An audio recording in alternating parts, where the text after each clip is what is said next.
Hey guys, what's up? It's KOKOStern. We're going to do Concept Hunter, and today I want to talk about a theme, a very specific theme that we've talked about in the past, in actual past episodes, and it's going to be control.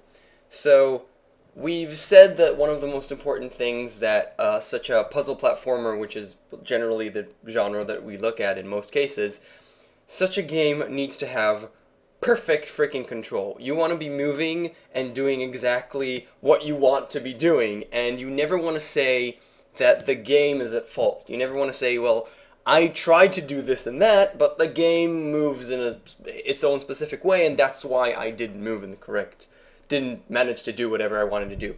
So the control is very, very important. Now, before we go into, I actually have two games for you today that talk a little bit about this aspect. I want to say that this is pretty much my opinion in most cases, but this is how I believe that a game should be played. Taking control from the player is okay sometimes, but I think that it brings a level of frustration that shouldn't happen, especially in puzzle platformers that have precision and execution as the main things that you do in the game. You want the player to do exactly as it wants to do, and you want to have the perfect control and the correct jumpiness and the correct movement, and not have the player frustrated because of the game. He wants to be frustrated because of himself, because he made the mistake. And today we're going to take a look at CrateRun from GP Studios, and it is by Erase Begin, that is his name. So let's just jump in straight into the game, and I'll show you what I'm talking about in terms of why the controls are a little bit weird. So you see this? This is actually the precursor. This is what put like a little flashing red light for me. It's tougher than you think it is. This is what I dislike about this game.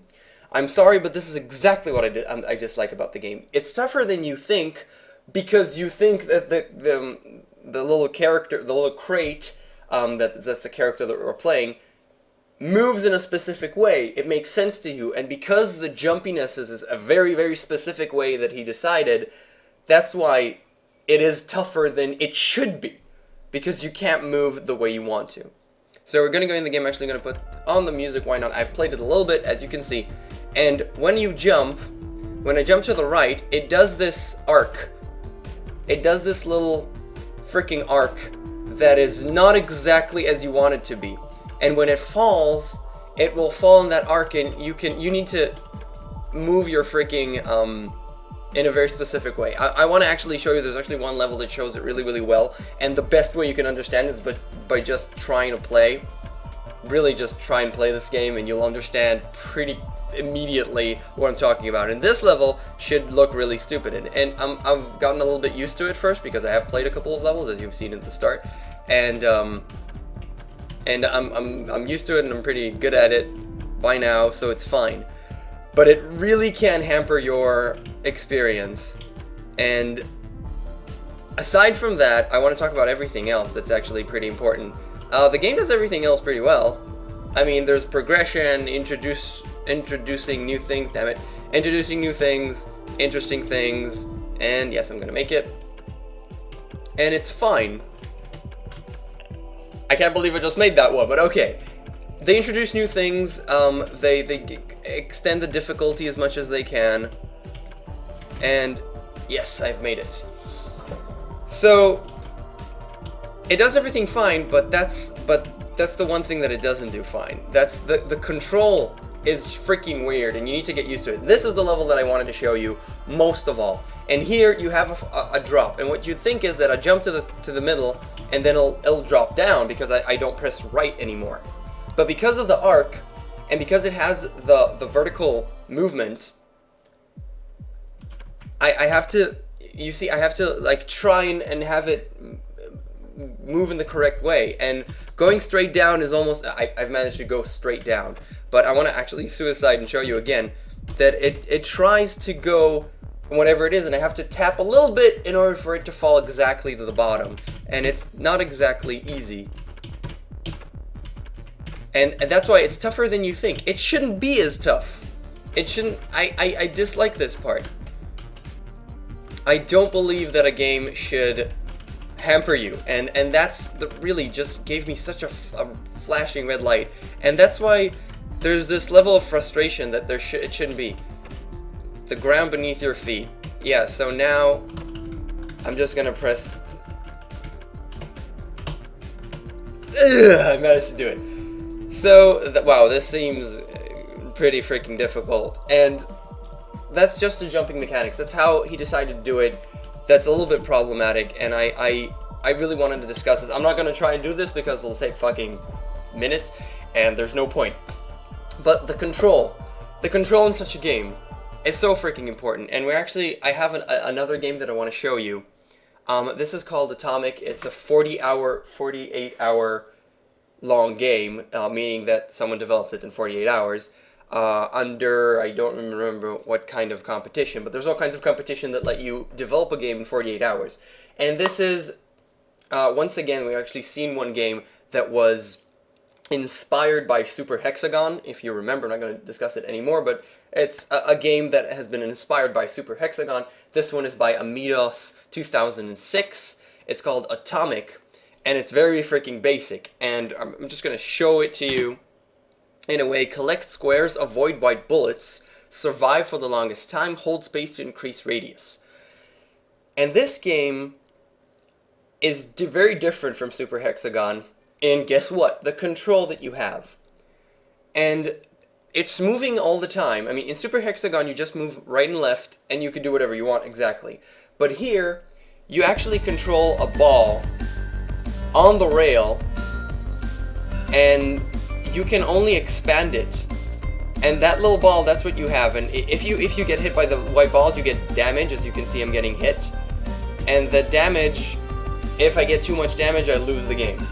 And what I need to do is collect, and I'm actually losing already, I need to collect the squares as best I can. Now it's really, it feels really cool in one sense, but you have so little control in such a game that gets so intense that I just don't really like it.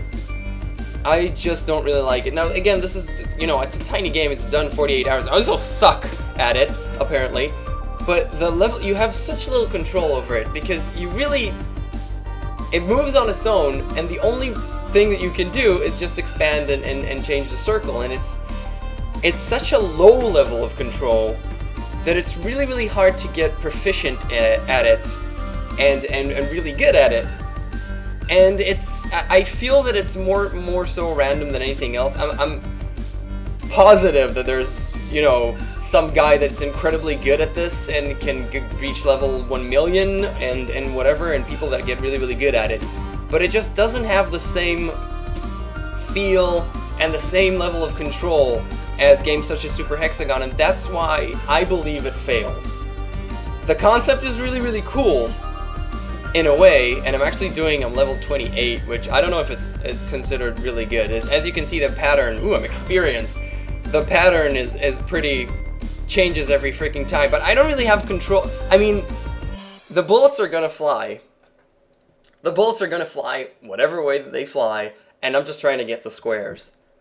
And I'm not actually trying to avoid things because I don't know how to do that. There's the specific patterns. I don't have a high enough level of control in order to really move it in the correct way that I want to, exactly.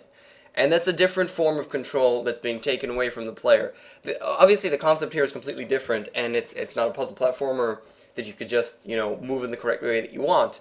But I believe in a very, very high level of control. I believe in the player fighting against himself, using your own skill and doing proper execution in order to defeat the game and whatever the game puts in front of you. And if I feel like I don't have that control, I'm going to drop the game very, very quickly. And as you can see, CrateRun, I didn't finish it. In most cases, I finished these games.